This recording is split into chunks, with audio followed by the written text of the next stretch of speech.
Alrighty. Well, hey, good afternoon, everyone. Welcome to the Monterey Bay Aquarium here live all across the internet. And actually, I should mention not only the Monterey Bay Aquarium, but also the Monterey Bay Aquarium Research Institute and their social media pages. My name is Patrick. I work at the aquarium in social media. Joining me from her home a few miles away, we have Emily. Emily, how are you doing this afternoon? I am fantastic, Patrick. Thank you so much for asking. Oh, fantastic. You got to be squidding me. That's two I should puns have right said off the bat incredible. right there. And joining us, you may have heard some other laughter there. Thankfully, it was laughter on the other side of this stream. We have Dr. Crissy Huffard joining us from the Monterey Bay Aquarium Research Institute. That's where she works. Crissy is at her home right now. And Crissy, how are you doing today? I'm well, and I hope everybody else is out there too. I know this is a really complex time for everybody, so I am hoping to bring some joy and learning to our listeners today. All right. And just very quickly, folks, if you are tuning in, if you can just let us know in the chat if you can hear us, if we're sounding okay to everybody. Just want to know that you folks can hear us and listen to us. Emily, how are we looking in the chat so far? Folks tuning in, we're looking good? Looks like folks can hear us. Sounds great. Looking good. Had to reset the pun count over in Twitch for a Okay. brand new day, brand new stream, brand new puns. Brand new puns, right? Okay, well, so welcome everyone to this special edition of Mysteries of the Deep from Home. For those of you who are tuning in here for the first time, this is a collaboration here between the Monterey Bay Aquarium and the Monterey Bay Aquarium Research Institute. And just to introduce you a little bit about who the Monterey Bay Aquarium Research Institute is, and I'll be shortening that to MBARI for the rest of the time. MBARI is located about 20 miles north from the aquarium at the in Moss Landing at the head of the Monterey Submarine Canyon. If you've ever driven by the Monterey Bay area, you might recognize that power plant there in the background. We've got the Rachel Carson, one of MBARI's research vessels there, and you can see that power plant there in the background. Here's the RV Western Flyer, the other research vessel, a big research vessel that MBARI has. Aboard these vessels are what's known as ROVs, or remotely operated vehicles. These robots go underwater thousands and thousands of feet deep. That was the ROV Ventana. This is the ROV Doc Ricketts. Doc Ricketts can go down about 11,000 feet as far as I remember. And Doc Ricketts and Ventana are down there in the deep sea, piloted by expert pilots there from aboard the ship. And sitting in the control room are scientists just like Dr. Crissy, who's joining us here, observers and many other folks there looking at what's happening there in the deep sea. So that's where these videos are coming from, is from those remotely operated vehicles. And again, we are studying what's happening right out here in the Monterey Bay Submarine Canyon. And we have this wonderful fly-through animation to show you. So there's Monterey on the left. There's Moss Landing there in the center. Santa Cruz across the bay. Hey, Santa Cruz. And zooming down into that Monterey Submarine Canyon. At its deepest point, it is 2 miles deep of water, basically a mile from the canyon rim into the deep. So just like the Grand Canyon there, about a mile deep with an extra mile of water stacked on top of it. So basically we have the Grand Canyon underwater in our backyard, and that is where these animals here that we're going to be talking about are found amongst many other places around the world. So we're going to be talking about deep sea cephalopods today here with Dr. Crissy. Crissy, can you introduce us to your work, what you do, and a little bit of your career studying these animals?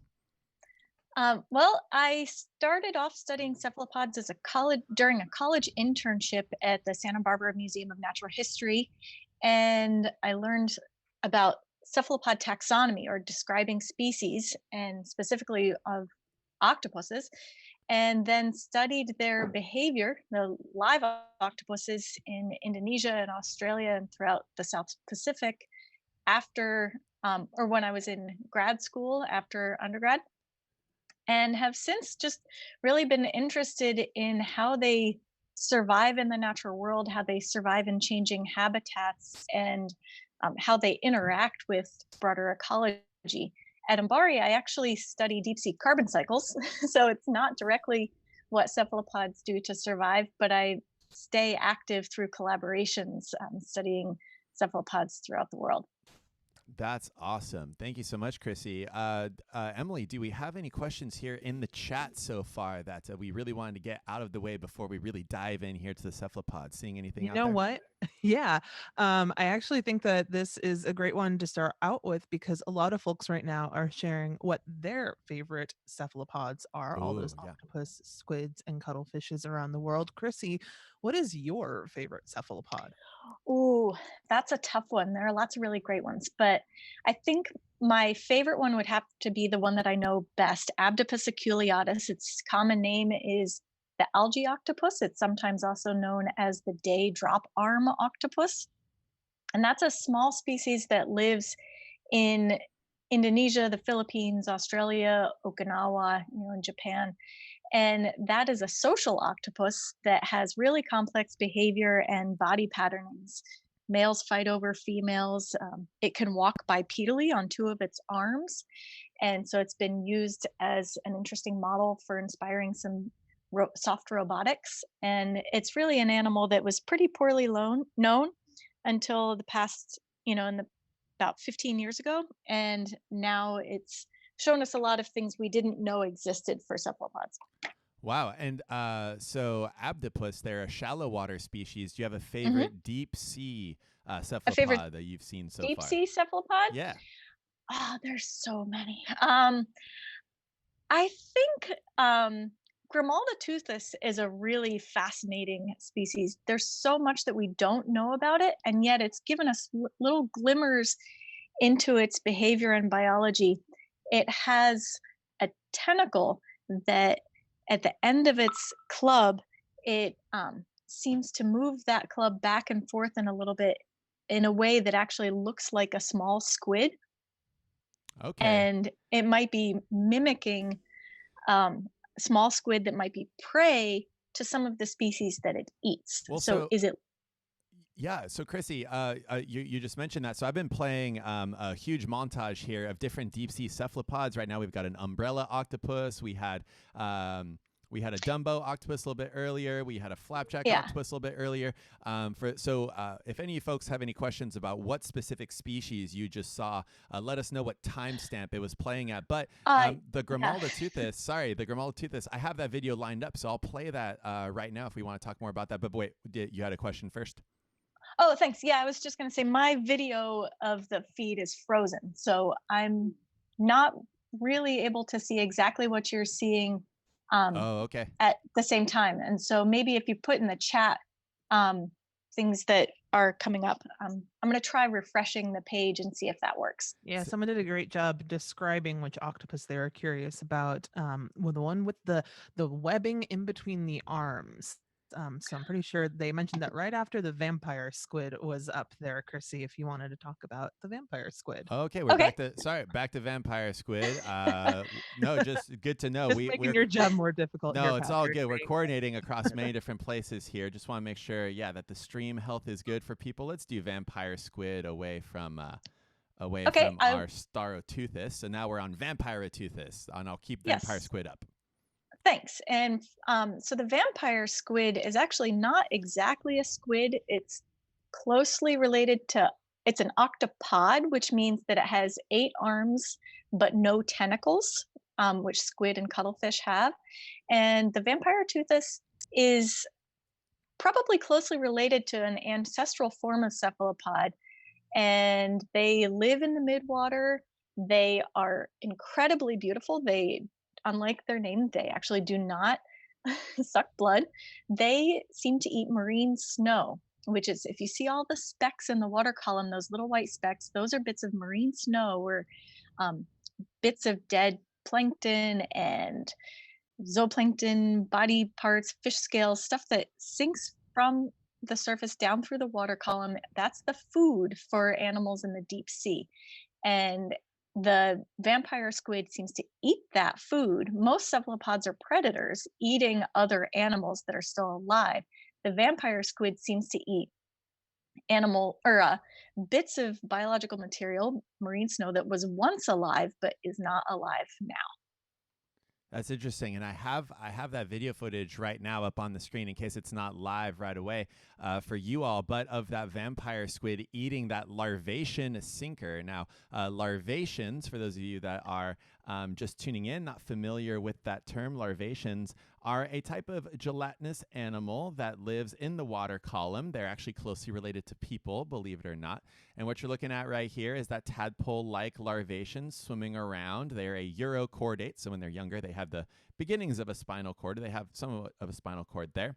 And they produce these incredible mucus nets that gather food out of the water. They have basically this massive big net around that's a filter to help get rid of larger particles, and they have that internal net there that helps them gather up even smaller little bits of food. And when they discard that net, when it gets clogged, they leave, they go make another one, but then that net sinks. And you can see here, that's a larvation sinker there. So that discarded mucus net, basically a huge booger that is gathering up little bits of food as it sinks down into the deep sea. And that is some research that was recently done by the folks at MBARI trying to figure out, okay, what do vampire squid eat? And if you take a look right here, you can see on the vampire squid, the feeding filament there that is sticking out there, sort of like a little tentacle that's sticking out, whipping into the water, gathering up that marine snow that's around it, those floating bits of detritus. And here is that vampire squid, again, eating that larvation sinker right there. So Crissy, I just played the full story there in a row. That way people had it. Thank you for the explanation. Yeah. Thank you very much. We had a great observation by someone over on Twitch about their eyes. Crissy, in all these videos, they look very, very blue. And they were wondering, is that the actual color of their eyes, or is that just a reflection of our ROV lights? You know, they look blue when we look at them. And I honestly, I don't remember. I don't know exactly. I think maybe Katie Thomas, who is she studies visual ecology and biology of cephalopods. Her work might be able to lead us to, find that answer. We might look to her work to find that answer, but I don't actually know how clear or colored the vampire toothless eye is. Suze, do you know? Is she on here? I don't know. Okay. That's a perfectly reasonable Perfectly answer. reasonable. Yeah. But something to point out though, that is the reflection of the ROV lights there in the eye. So in case you folks were looking, sparkly. Yeah, Yeah, you can sparkly actually one. see the Yeah, ROV the there ROV. in the eye. Yeah, in case you're wondering. Actually, I'll let this video play out Great. to the end and you'll see there. Look at those ROV lights right there. Awesome. Great stuff. Emily, any questions that we have any questions coming in from the folks out there in the chat? Yeah, absolutely. I know this is a bit more of a question that we've answered a couple of times, but I've seen a couple of arguments happening in chat. So I want to clear it up for all of us right now, Patrick. Got to keep the peace, or the Pisces, as it were. What is the correct term for the plural of octopus? Oh, Crissy.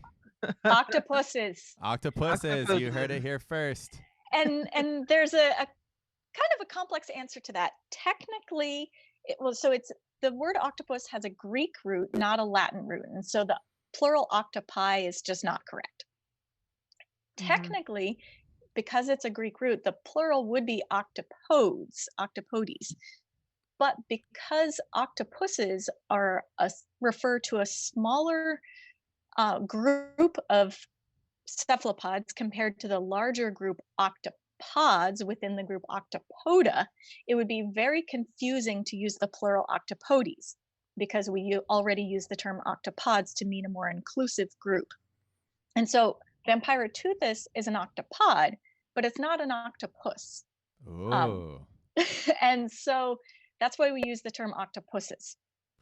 Well, there we go. And yeah, so for those of you folks that are out there arguing, just so you know, if you have a friend that just absolutely cannot give up octopi, just ask them to bake you 8 pies and you'll be fine, right? Just like That's the cost to use octopi, but we use octopuses There at you the go. aquarium. Absolutely, yeah. So we use Or, octopuses, and this is or a maybe great way. 3.14. Yeah, or 3 point. Yeah, exactly. Yeah, 20 Yeah. something squared you'll get, or 20 something rounded you'll get your octopi right there. Great stuff. Okay, so I do want to go back, Crissy, very quickly because I'll pull up this video. It's quite long, and it was put together by the fantastic video team over at MBARI, and it is that video of Grimaldi toothless that you were mentioning before. So that is now currently playing, and if you're wondering what the black bars are on the side, this was taken back when it was 4:3 aspect ratio, everybody, so remember those days. But here's that squid there with those long tentacles. Can you describe a little bit more of that behavior you were mentioning about squid within a squid there, squidception, as it were, with Grimaldi toothless? So I'm not able to see the video right now on my computer. I have a very slow home connection no worries. that's having a hard time. But so what that is you'll see the squid is dangling its tentacles in front of him. Those are the two long appendages. Squids have 8 arms, which are the shorter ones with hooks, and then the 2 really long ones that are very thin along their base. They don't have suckers along their length, but they do have suckers or hooks at the very edge. You see like a little club-like bit at the end of that long stringy appendage. That's the tentacle. And if you see, I can't quite see if it's showing up, but that seems to be flapping. That squid flaps that little bit back and forth, and it kind of looks a little bit like a juvenile squid. And some context here, cephalopods are highly cannibalistic. And so it would almost act like a lure to have that little miniature squid there at the end of its tentacle. And if a fish or another squid comes up to eat that little baby squid at the end of its tentacles, that Grimaldi toothless is really well positioned to eat it. And so just about anything in the ocean that can catch a squid or an octopus will eat it. So having a very baby squid at the end of your feeding appendage, which is, squids catch their prey with their tentacles, that's a really powerful lure. So what's fascinating about this behavior is that we are able to look at this and think that it kind of resembles a baby squid. Now, this could be a visual form of mimicry in the deep sea where there's not much light. It's also possible that it's creating some sort of mechanical disturbance that mimics a baby squid. But either way, deep sea squid actually use mimicry. This one might be using it to find food. Other squids can use mimicry as a form of defense. But it's very interesting that deep sea squid actually use visual forms of mimicry communication below where there's really much light. So that's a bit of a conundrum. That is absolutely fascinating. I hadn't even thought about that particular aspect of like, oh, of course it looks like a baby squid, but no, if there's not a lot of light there in the deep. I do want to point out right now that the video is showing just how crystal clear this squid is as well. So you actually had a really good look there at the feather-like gills there called ctenidia there of the squid. And can you tell us about this weird tail that it has? There's a lot of weird squid that have those weird tails there in the back, projection sticking off the back of those fins there. So not only do you have that bizarre-looking appendage that could be there, that mimicry, but can you tell us a little bit about that tail end? Some people might be wondering. Yeah, I honestly don't have a good explanation for that in this species. There are several deep sea squid that have really ornate fins and like parts of their tail end. And, I don't know if it helps with drag or somehow helps with breaking up the physical disturbance signature of the water. I don't know if it's mimicry in some way. I really don't know. I think that's for somebody watching this right now, maybe figures this out one day. Yeah, and I've just pulled up here the corkscrew squid, the plankton toothless, and I know that there's also the the sword-tail squid, Toothless, that I'll Mm-hmm. play over here Mm-hmm. next. Just a quick shout out to our amazing aquarist Alicia Batondo, who did some research there on the sword-tail squid, I believe, and about how Mm-hmm. that tail off the end might help the squid try to look a little bit more like a siphonophore. So I'm going to pull up a siphonophore, everybody. Siphonophores are kind of one of the big predators that you find in the deep sea. They're long, basically a long rope of jellyfish. And so all of those are stinging tentacles that you see right there. And these things will gather food up out of the water. And so if you've got a lot of those predators out there around you, as a squid, as you were mentioning, Crissy, as a potato chip of the sea, basically, for so many animals, it might help you to try to look a little bit more like a siphonophore in profile, like a stinging jelly. So that could be what this corkscrew squid that's up on screen is doing there. So did you have anything else to add Yeah. to that? Yeah, I think that's a fantastic story. There, Alicia's work and also work by Ben Burford, who was an intern at MBARI, have really shined some interesting light on this species. It mimics the siphonophores, not just in how it looks, but it also actually sits in the water column in the same way, orients its body in the same way that the siphonophores do. So it's mimicking so many different aspects of this behavior by siphonophores, which are, kind of drifting. So Wow. you'd think that the siphonophores wouldn't necessarily be controlling their own body position very much. Maybe they are, maybe the currents are controlling them based on their shape. But the Toothless has picked up on this enough and that it's actually influenced the trajectory of its evolution toward mimicking this unpalatable food animal in the wild. Yeah, and so folks, you see there that that Toothless, that swordtail squid. Here's potentially what it could be mimicking here. Here's one of the most common siphonophores we find out here.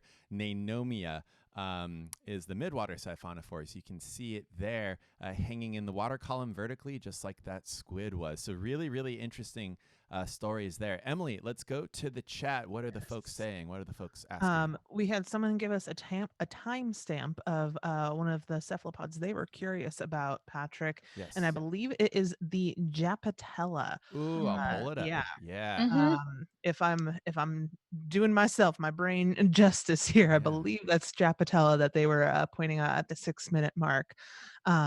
The Midwater Octopus, yes, that's the one there. Yeah, so we've got both sort of the adult version there with the red coloration, then we've got this perfectly see-through, beautiful jeweled version there. Can you tell us a little bit about the Midwater Octopus Japatella, Crissy? So Japatella is a fascinating species. If you see, I don't see it on the video now just because of it's slowed down a bit, but those individual little dots that are visible on the one and a little bit they're visible on the other video clip as smaller pinpoints, those are chromatophores. They are the pigment sacs that cephalopods use to control their body color, and they're more expressed on the one video. They're bigger, they cover more of the body. I think that's what the adult version is, and it might even have eggs in it. I don't couldn't quite tell when it was on my screen before. The other version, the juvenile, has those spots that don't seem to be quite as well developed. And in general, a lot of cephalopods, when they're very small, very young, living in the plankton, have very few chromatophores and very clear bodies, very gelatinous, kind of jellyfish like forms. Japatella actually retains that juvenile like form in its adult form.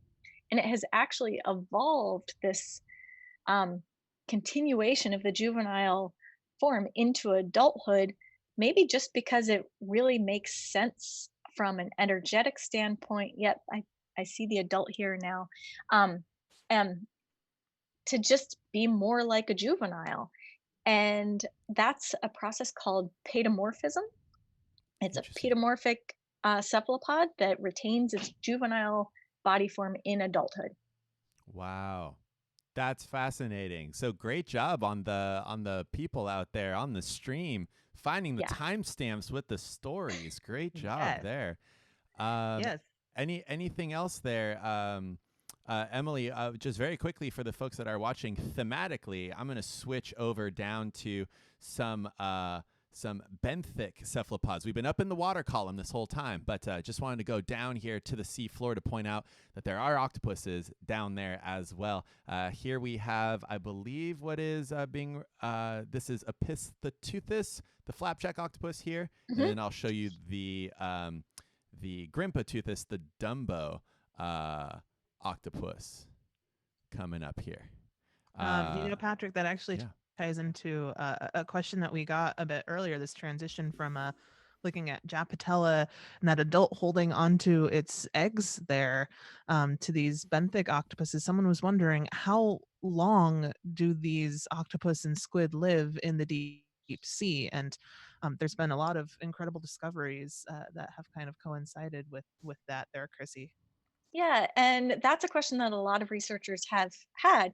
In general, we don't really know the lifespan of most animals that live in the deep sea. But based on what we can glean from repeated observations, we can kind of get a sense, or certain aspects of an animal's lifespan are predicted to correlate with things like temperature and food availability. And so people had predicted for a long time that some deep sea cephalopods living in very cold water could live very long, 5, 10 years or longer. And some of that was supported by observations of brooding octopuses found in the Monterey Bay. And we were able to tell from looking at scars of individual female octopuses, that we could go back to the same female octopus over and over and over again. And Bruce Robeson went back to the same octopus over and over and over again for years and saw an individual female brooding for about 4 years. And so that's at least how long those octopuses brood their eggs. Then they hatch out and then have to grow into adulthood and mate and then brood again. So we don't really know how long their total lifespan is, but some of them can brood their eggs for many years. Now, this takes a really long time, obviously. And at that time, she is sitting there brooding her eggs, and she's vulnerable to being eaten because, remember, she's still a potato chip of the sea.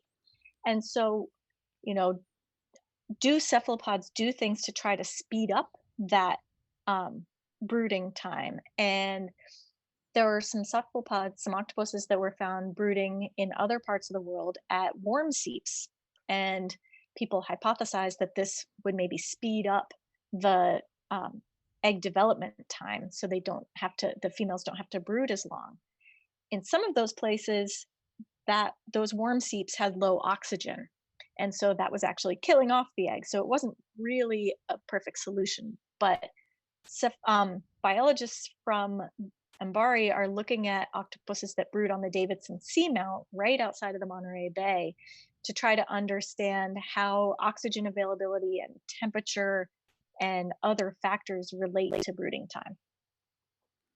That's fascinating. Yeah, just to think about what it's like to be hanging out in one spot, taking care of your offspring. I think a lot of folks maybe tuning in right now can really relate to that, maybe now more than ever. I wanted to pull up here a map of the Davidson Seamount that you pointed out, and if I can figure out where to get my cursor here. Okay, got my cursor, everybody. So over here is the Monterey Bay Aquarium right there. There's where MBARI is located. You can see there that deep sea canyon heading out to sea, and then this massive mound here under the water, that is the Davidson Seamount that you were referring to there, Crissy.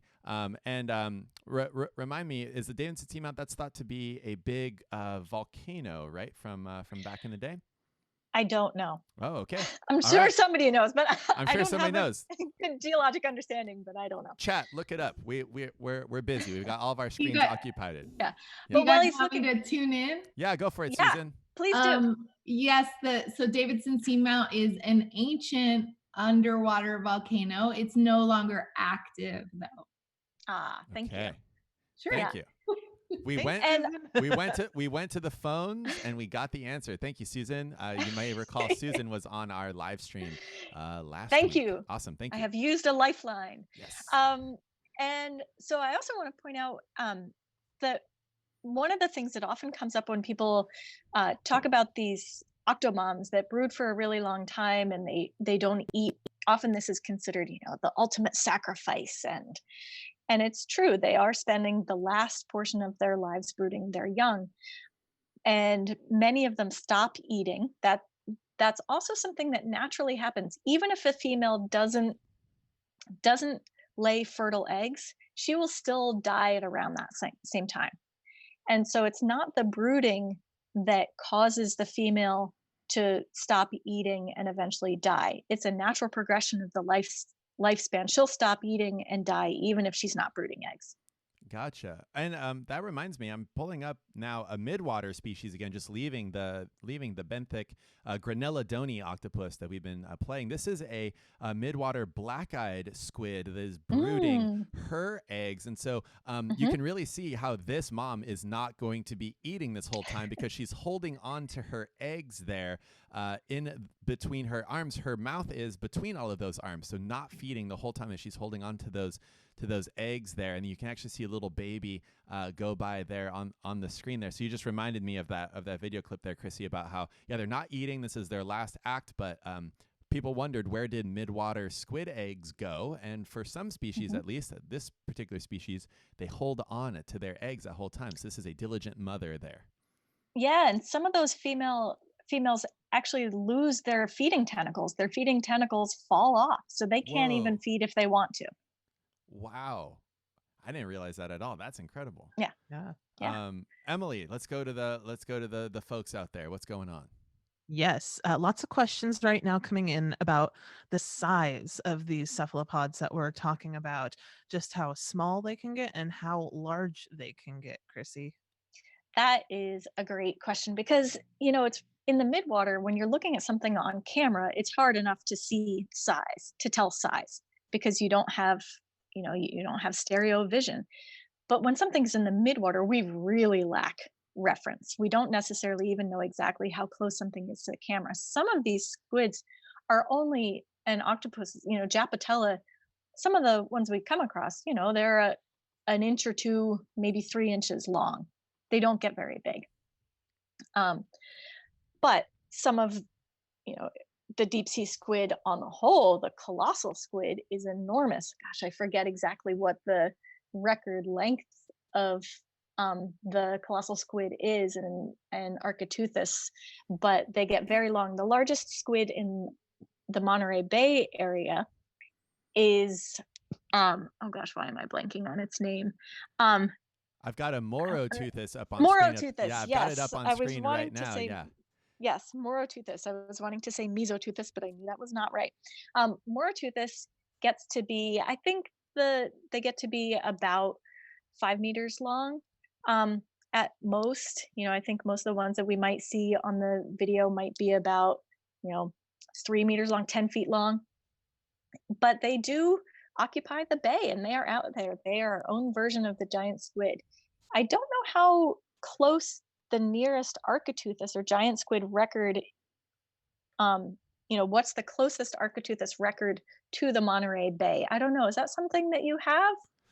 I don't have it here. I've heard, and maybe Susan can be another lifeline. I've heard stories though of the sperm whales that come here to the Monterey Bay, that there's a chance that they might be feeding on some giant squid that are out here. I don't know if a tentacle washed up near Santa Cruz or something sometime, or I don't know. Susan, do you know of records of giant squid from directly out here off of California? I know that they are. I do know that one there, I think it was Sean Van Summeren and his group up in Santa Cruz. They actually did one time find a dead Architeuthis floating near outside of Monterey Bay. Okay. Thank you, Suze. So there you go. So maybe, some giant squid. The Kraken is certainly out here, potentially in the form of many different types of squid. And I just wanted to point out very quickly, Crissy, that this Moroteuthis video here, I wanted to give a shout out to one of our amazing interpreters who works with all of our volunteer guides here at the aquarium, Jane Silberstein, because she was actually live at the aquarium back in the day doing a 3-hour long discovery talk about the deep sea. So this ROV was down and in the auditorium of the aquarium. It was being broadcast live over to them. And this Moroteuthis came up on screen live while she was interpreting to the audience. So some of the audience got to watch this live, just like you folks are doing at home, but in our auditorium got to see this Moroteuthis live. And one of the things that the researchers mentioned at the time is that there's probably a whole bunch of these squid that are hiding out behind the ROV the entire time that we're diving. It's just very rare for them to go in front of the camera, because these animals obviously very diligent hunters. They're very keen on what's going on around them. And so who knows how many of these Moroteuthis are behind the ROV telling their friend, hey, go swim in front of it, see what happens. So, hard to tell. Yeah, video observations of Moroteuthis are extremely rare. I've seen one while I was of all the time I've spent in the control room, I've seen one, and, MBARI does not have a lot of footage of them. It's a real treat to get to see them. But one way we might be able to understand how common they are is, number one, through stomach contents. If there's an animal that happens to eat a juvenile phase, or, if somehow a whale researcher is able to understand the stomach contents of that whale. But researchers in the Monterey Bay area, including researchers from MBARI in collaboration with the aquarium, are looking at what's called environmental DNA. And that's when you take water samples and look at the DNA that's in that water sample. And animals that have been through that area recently, we shed skin cells, fish shed scales, cephalopods shed their parts of their suckers on a regular basis, or just skin sloughs off, or mucus. And that leaves a signature in the water. Those cells are still there, and that DNA can be detectable. And so one of the ways we might be able to understand how common these are and where they're distributed, any seasonality, is to look for their DNA. Right. And so I have up on the screen right now what's known as the Environmental Sampling Processor, or ESP, that MBARI has pioneered.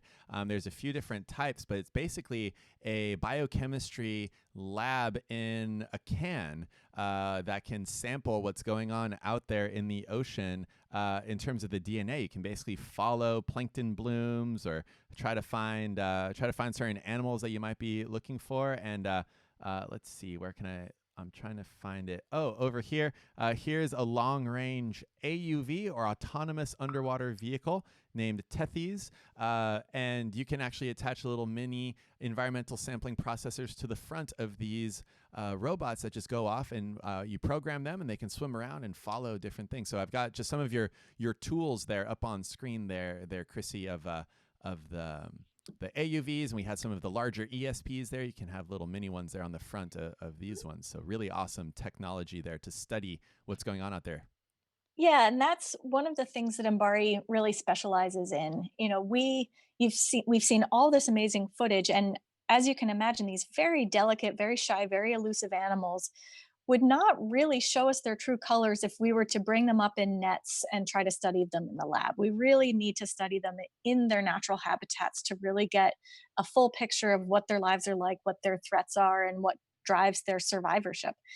And so one of MBARI's main focuses is developing instruments that allow us to understand the ocean in the ocean. And so we focus on developing robots and instruments that don't necessarily even need a person. And so, for example, the AUV might, the autonomous underwater vehicle that looks kind of like a torpedo, that might swim in the midwater.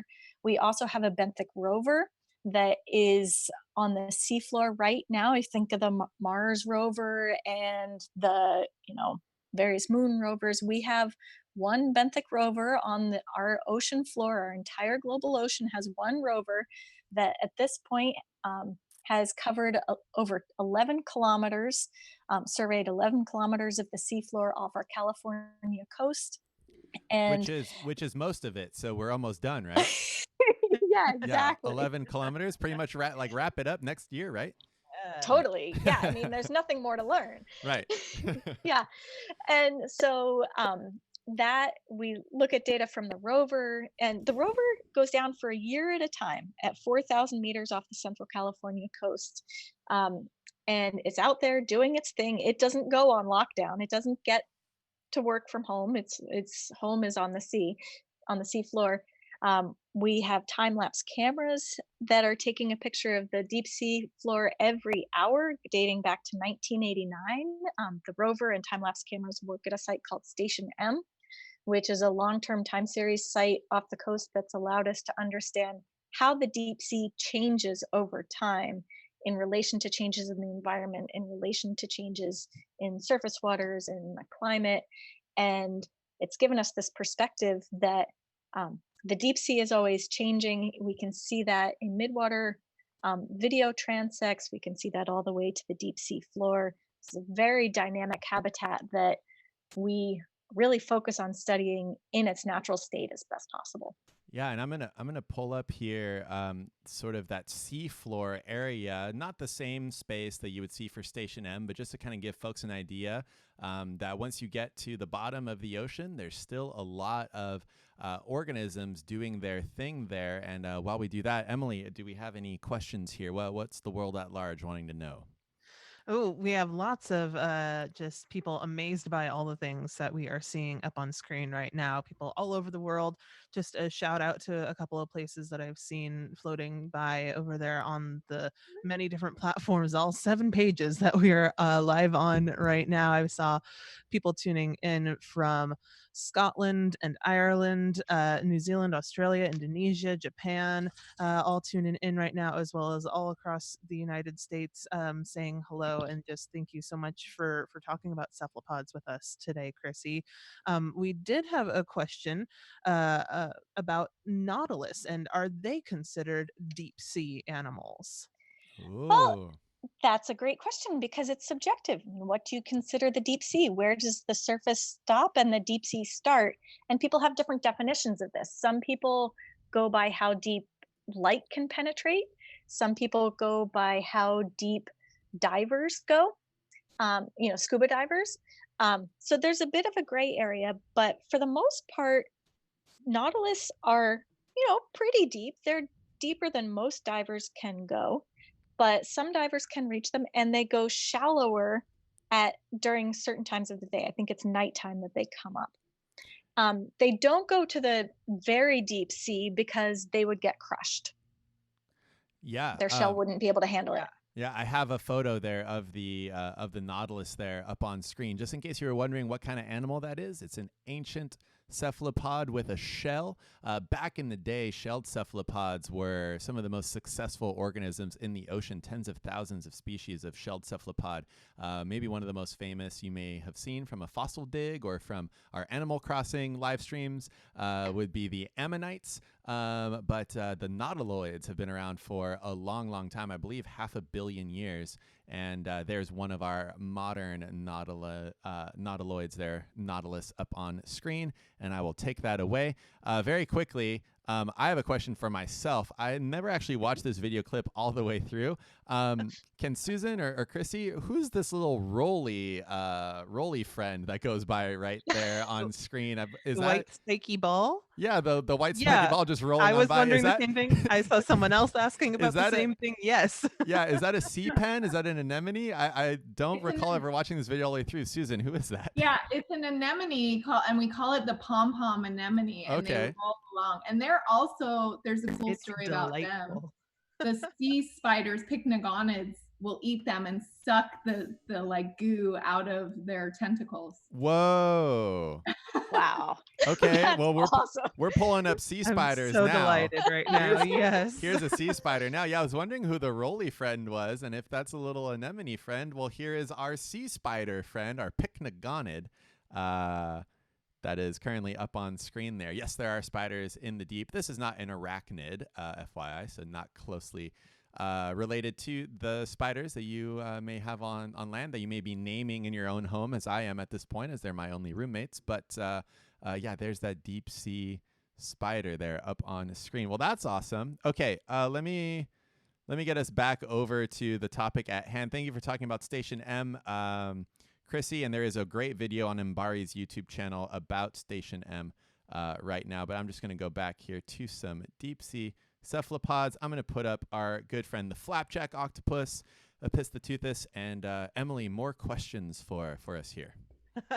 Well, actually, I think when we were talking about the nautilus there, Crissy, you brought up a great point, and we had a couple of folks asking in the chat, how does pressure affect the cephalopods in the Ooh. deep sea? It depends on the type of cephalopod. If any cephalopod that has an airspace like the nautilus can't go very deep because that airspace will, compress and the shell will get crushed. Cuttlefish can't go very deep; their shell will get crushed. So there are no deep sea cuttlefishes. Squids and octopuses and other octopods can go pretty deep because they don't have air spaces in their body. They don't have a swim bladder. They don't control their buoyancies with a gas bladder. And they control buoyancy with different levels of ammonia and other ions. And so they can go pretty darn deep. That's amazing. And one other thing we should point out about deep sea cephalopods and pressure is that there are some species of cephalopod that you find in the deep sea, then you find near the surface. They kind of go up and down. And I'm going to pull up the Humboldt squid, Diciticus.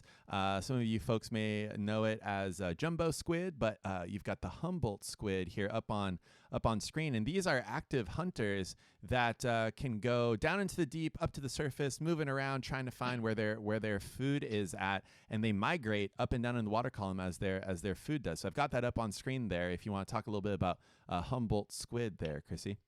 Yeah, and there's something that's, so many things fascinating about the Humboldt squid, but one of the things to keep in mind is they're swimming up and down in the water column. They can go between, 800 meters deep all the way up to the surface, back down to 800 meters. And when they do this, they're traveling through a huge range of temperatures and oxygen concentrations. They actually hang out in the oxygen minimum zone where there's hardly even any oxygen there. And they're safe from predators that need a lot of oxygen, like tuna, for example. And it allows them to feed pretty well on the animals that can handle that zone. They're a pretty great predator in that way, very efficient, very effective.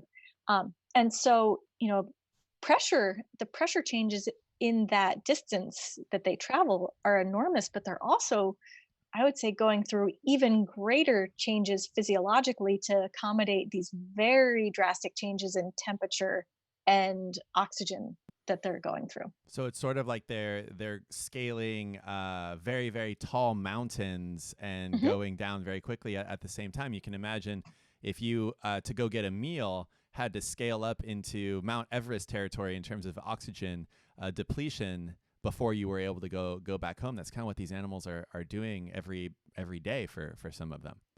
Yeah, exactly. That's a really great way of putting it. And so speaking of squid cephalopods, we would be remiss if we didn't point out calamari or California market squid, which I currently have up here on screen. We've got a little squid squad going by right now. If you are familiar, if you are one of those folks out there that enjoys eating squid, it is often California market squid, also known as Dory toothless, currently up on screen there. And actually the squid boats, I can see a squid boat right now from my house. Out in the Monterey Bay. Squid season is upon us, so there are some squid seiners that are out here in the Monterey Bay going after California market squid. So squid and cephalopods generally, but market squid in particular, one of those seafoods that you folks may be familiar with outside of just their role in the ocean there. All right, Emily, any questions for us here? Yeah, got a couple of them for you. And actually, I think that we might have answered one of them just with the Humboldt squid video clip that you just played there, Patrick. The awesome. question was, do deep sea squid and octopus ever ink? And we just saw that with the Humboldt squid there, that yes, they do. Crissy, do you want to talk about inking in the deep sea? Yeah, that's something that really surprised people. There was a woman here, Stephanie Bush, who studied at MBARI, studied inking in deep sea squid and found that a number of deep sea cephalopods actually ink. And for a long time, people had thought that inking was primarily a visual defense. And why would you need that visual defense in the deep sea? But lots of different species of squid, some of them even have their own types of ink that are released into the water column. So you can swim along with the ROV, come across some squid ink, and based on its shape and color, know what type of squid released that ink. Oh, wow. And so some of that ink might irritate potential predators. Some of it might have chemicals in it that might stun the prey or create a smoke screen to mask the cephalopod. All of the uses are, in general, not just deep sea squid and octopuses, the uses of ink in general by cephalopods are really not well studied. And so there are a lot of remaining questions about that. And in that vein, I'm gonna pull up right now Galatoethus, the cockatoo squid that was actually the cover here for you folks who are watching the video. People saying, "Oh, look at that upside down potato," or whatever folks were looking at. But we've got here the cockatoo squid, and I'm gonna put up this video here of the cockatoo squid inking and apparently inking into its own body cavity there. If you want to talk a little bit about the cockatoo squid inking here. So it looks like it's filling up its body cavity with ink right now. Yeah, and that's a curious behavior because the cockatoo squid and lots of other midwater squids are pretty clear. They're very transparent. But if you can see inside the squid, there's that vertical, it almost looks like a big, like Good and Plenty in there, like a big candy in there. That's the digestive gland. It's effectively its liver, and that is not transparent in cephalopods. It's very easy to see, and in some squids and octopuses, it's actually coated in a reflective layer. And so, no matter how transparent a cephalopod is, that digestive gland is very visible. And so, one of the hypotheses, is that Galatoethus will fill up its body with ink to try to mask that digestive gland and hide it. Because that ink might be more closely colored to the background. And one of the catch-22s with this, though, is that maybe it protects them from a predator at one point. But I don't know if this is the case for this particular squid, but for many cephalopods, their own ink is actually poisonous to them. So if you have a home aquarium, or the aquarists at the Monterey Bay Aquarium have to be very careful of this. If a cephalopod inks in its own tank, it can kill that animal. It can poison it. And so how long can this midwater squid actually keep this up and hold this ink inside its body without doing itself damage? That's an unknown. It's very, very interesting there. And so for any of the folks that are tuning in, if you are wondering, have we figured out everything that's happening in the deep sea with cephalopods? By no means. We're just barely scratching the surface. Every part of this presentation that we've been bringing up, all the information that Crissy has mentioned, there are still volumes and volumes more information to be figured out about the deep sea and about these animals. Crissy, can you tell us a little bit about what it's like to try to study the deep sea when it is so big? You talked about that benthic rover that's covered 11 kilometers in the ocean. What is it like faced with the daunting task of trying to figure out what's going on in the Earth's largest habitat like this? Well, I think one of the biggest challenges is scaling up. And because the ocean is so vast, we want to try to come up with ways of studying it that are really representative of the scales of animal ranges and the processes that we're looking at. And so we know that it's not realistic. We can't even get into the deep ocean ourselves as people. We focus more on putting our instruments in the water in order to scale up our observations, and we rely really heavily on robots. You have to I have a very shallow water background in my research, and I was used to being able to hop in the water on snorkel or on scuba to look directly and feel things, feel the currents moving. You can't do that. You have to use your remote